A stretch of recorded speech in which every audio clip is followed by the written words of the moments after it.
Rishi Sharma, good morning. How are you? I'm doing well. Thanks, John. Fantastic. Hey, Yeah.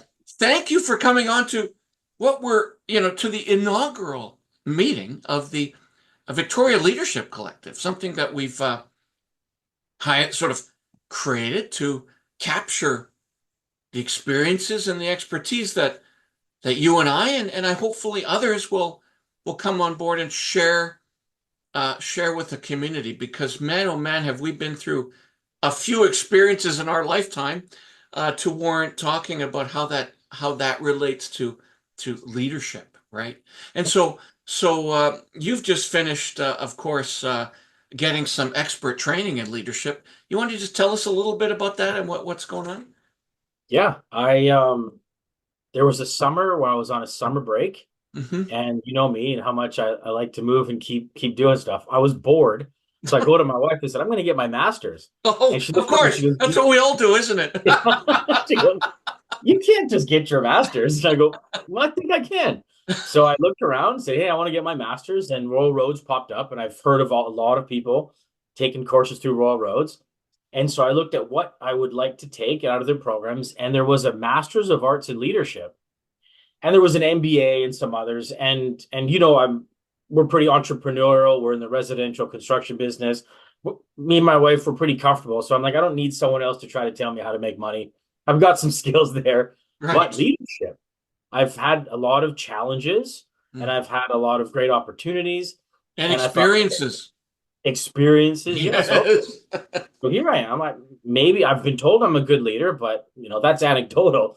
Let's go get some school.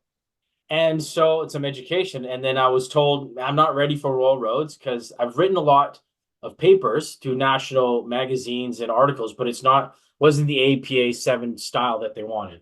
So Okay. there I go. I go and I take a course on how to write academic papers, breezed through that. So here I am, and I go back to Royal Roads. I got some recommendations and some referrals. Did I ask you for a referral? I, well, first of all, you might have, but secondly, You I'm might have at the said age no. where I don't remember what happened half an hour ago. Yeah, you might have said no, but that's okay, John. Here we are. No, no, I wouldn't have said no. That's for sure. Anyways, I received my recommendations, and I was allowed to take the Master of Arts in Leadership.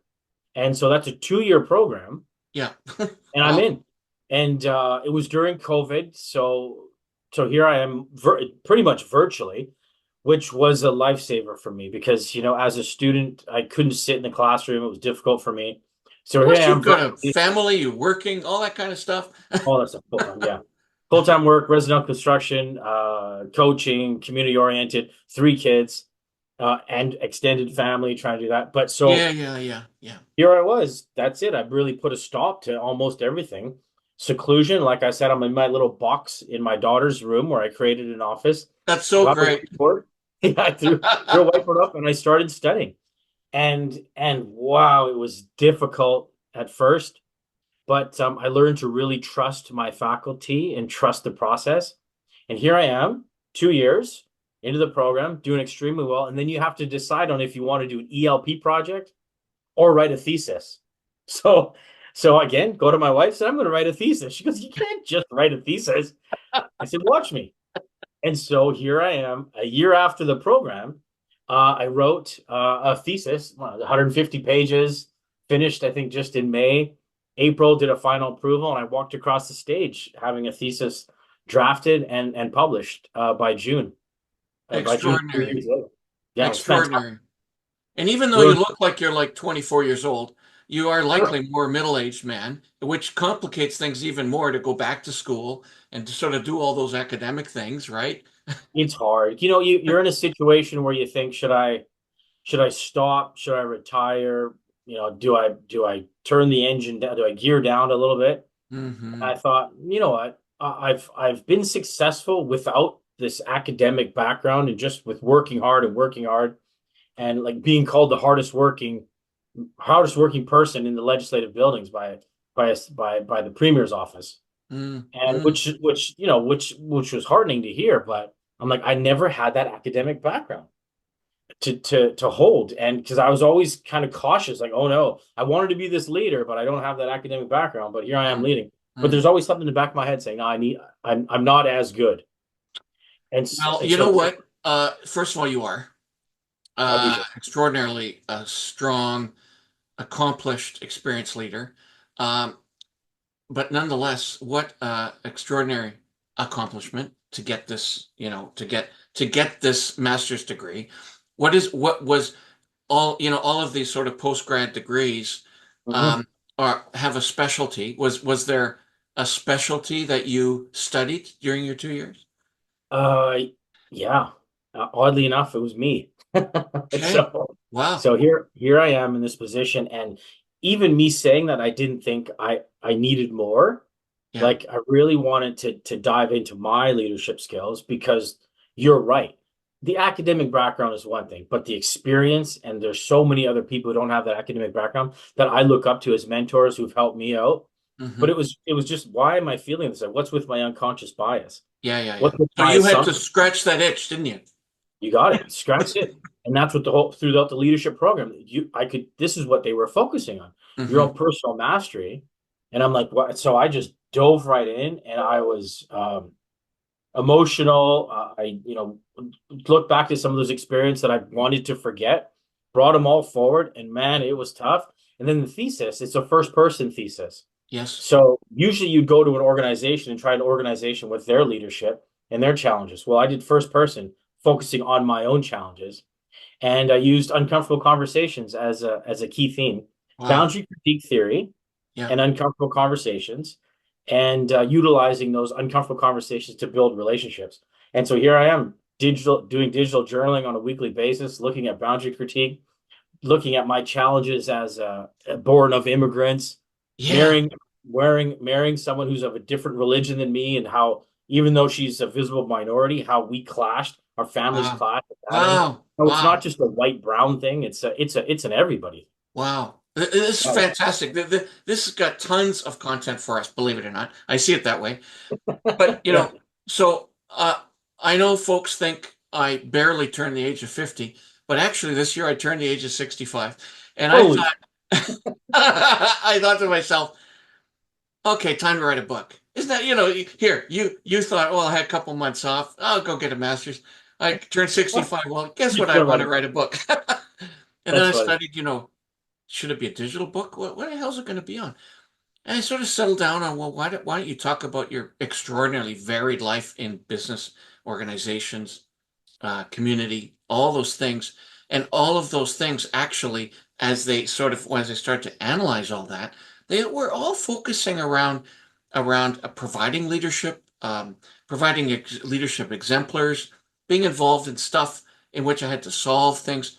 So it all sort of funneled up to, well, why don't you frame it as something, these experiences that lead towards leadership insights. And so rather than write the book, because I love to do video and I love to chat, as you know, I thought, well, why don't I capture those in videos? And I've been doing that. Okay. And chatting with you, and I've been chatting with others, and it became a natural thing to start to put these experiences together collectively, all of us, into this Victoria Leadership Collective, in which we're going to talk on some semi-regular basis about leadership. Okay. So, Can can I yeah, make a request if we're doing this? yeah, And this is we're leading now, and yeah, we this is are, right? the inaugural show. Can we actually make this raw and real? Like I'll go and I'll listen to podcasts, and there's a lot I can talk about what I've learned with the literature and academic readings and boundary critique theory and all that. But if we're gonna talk to something, like for example, like let's make it real. Like if you're talking about these experiences, what was the riskiest thing you did? And that's real true leadership. Like what challenged you the most? That's the type of stuff I'd like to talk about, if that's okay. Um, Not only is that okay, that's exactly the lane that I'm in. Okay, That perfect. that that I'm reflecting on the stuff that I actually did. So it's really authentic and it's real. And then I I did Let's something. challenge others. If you're gonna get other guests on the show, let them know, like, this is a real, raw, actual We're conversation. going to be having there's the obviously there will be interesting to have some potential academic rigor, but that's not what we're doing this for. We're doing this to share, and on top of that, if anybody out there, if any business, a community organization, anybody thinks, hey, I'd like to talk to that person specifically because I'd like them to bring that kind of experience and solution to my organization. That's also what we're here for. We're all leadership consultants, so to speak. So, Excellent. so thank you, Rishi, for hanging, participating in this show, and who knows what's going to happen here, but we're going to have a lot of fun, and I think that's the key to doing this kind of stuff and being authentic. Why don't we start then at sort of the real basic, okay? Sure. And spend a bit of time at just exactly what does leadership mean? And we're talking That's leadership this, basic. leadership that, leadership. And people go, what? What the hell is that? Yeah. Is it standing in front of a pulpit with your stump speech as a politician? Yeah. Is it somebody who is the CEO of a company? Is it is it basically when we talk leadership, a lot of people think it's always politics. Okay. Yeah. Now, let me start. I've thought about this a lot because people might not naturally think that all the stuff that I've done is actually leadership. It's more maybe management, right? There's this kind of confusion. Maybe it's management. Maybe it's operational efficiency. Maybe it's sales. Maybe it's business development. Okay, so I've at this stage, and I look forward to hearing your input and constantly challenging this notion of what is leadership. I happen to think that leadership is not this sort of monumental thing that happens, like you're all of a sudden leading a group of people and you're talking to. I think it comes down to daily, hourly decisions around what to do about stuff. So that actually a leadership moment could actually happen even in the grocery store, whether you decide to buy, a bunch of cookies or you decide to buy healthy fruit. Is that decision leadership? Personal leadership. Yeah, there's personal leadership too, right?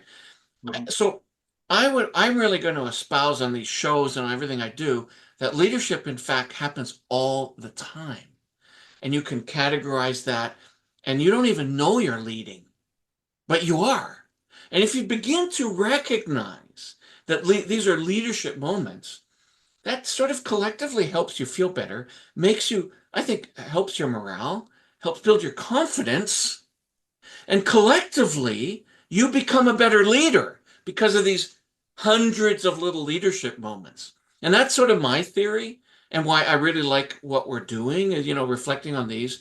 And I think there's a more personal aspect to it rather than saying the premier is the only, wow, what leadership? Well, guess Yeah. what? Everyone can do that.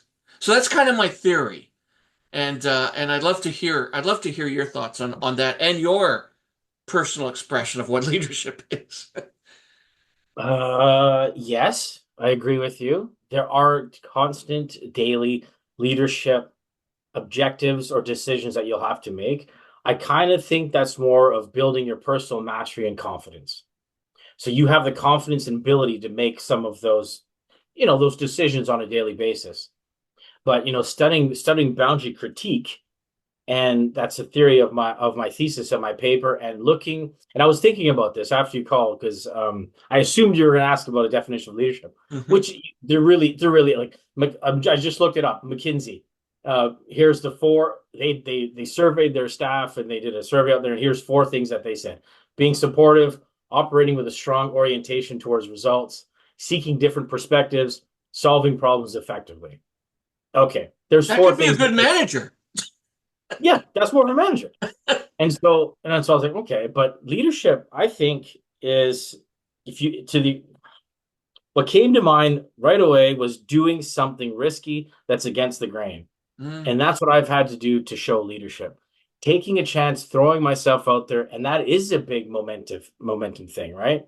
That is saying, look, I don't think that you're acting appropriately in this position, and that's the leader that you're going to follow. Somebody doing something different and risky, that's who you're going to follow. Politically, it wasn't winning, like, so for example, a politician winning winning an election, that I don't think that's leadership. You're doing the little things, you have the confidence, you have the skills maybe to be a leader, but introducing a carbon tax in a government that's right wing, that's a leadership thing. Going and challenging all the municipalities in the province to change their policies and regulation density rules, which this government did, that's a leadership position. So you've got two premiers, very different, but doing two risky things. And I'm thinking, wow, okay, they're showing some leadership. They're risking their own hierarchy, their own position to doing something. So taking a chance and taking a risk, I think that's what really you show that leadership. Trying to stand out and say, no, wait a sec, let's try this. And I kind of think that's what we need right now. But the leaders have to do it with real skill, agility, and abilities to make those decisions. So being risky and being able to communicate. That's what I think will be leaders. I'm But what you're saying, those daily, like the confidence in making those decisions on like that's 100% part of it. let's just dig a little deeper into that risky part, okay? Yeah. Because risk for everybody is different. Risk for you, risk for me, risk for us is very, very different than most people. I would argue that we likely tend to take more risk in our Yeah. activities than most people. Just the fact that we're doing the show is risky in terms of reputational, that sort of thing. But for those folks that have a much less level of risk, I Hmm. want to make sure that they feel that they can become great leaders in their own way, even if they have a low risk tolerance. So your example of the two politicians, having different policies is leadership. Let me challenge, not challenge you, but let me say that how about someone who's deciding who to vote and they voted for one party for 100 years and now they're going to vote for somebody else? Well, that might be a big, big risk thing for them, which Yeah. nobody knows. Nobody will know that, okay, except them. And I want to make sure that we want to reward those people and say, congratulations, you've demonstrated leadership. Yeah. By just here we are in a political bent. I mean, by just voting, you're demonstrating leadership. It, you know, so I kind of want to ensure that that is always a part of the conversation. Personalize it, like what are you going to do today that's going to show leadership, even though you have a low risk tolerance? Yeah. If you're I so you're built you want to build leaders up, and these are some again some those competencies and skills you'll need to be a leader.